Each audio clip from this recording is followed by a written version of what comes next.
When we are talking about work, and this will be true for really any representation of energy as well, there are two types of diagrams that we want to draw.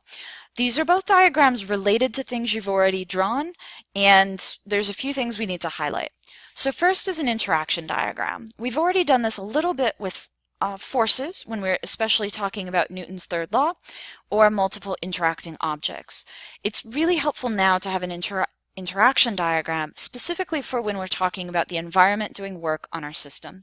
So if we have a single particle, then we only have one dot. In the case of these problems, eventually we can have multiple interacting objects just like forces, but initially we can just have one object. We could represent that with a letter or in this case a dot. In this case, we are showing a line coming in from the outside, and that is an external force that is acting on our object from the environment itself. So later on, when we talk about potential energy, it will be really important to identify what forces are external and what forces are internal, and again, what is part of your system versus the environment. Now the second type of diagram that's going to look very familiar but is actually should be different than what you've been drawing so far is a before and after diagram. So a before and after representation is using the idea that we have some sort of external force that is acting, and we can have a distance, for instance, that it is interacting over, in this case delta S. So we have an initial speed and we have a final speed.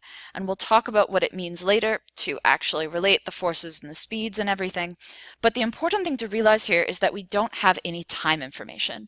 That up till now, when we were working with forces and kinematics, acceleration, all of that should have related to time. You should have been labeling your time on these diagrams. With energy, we never deal with time.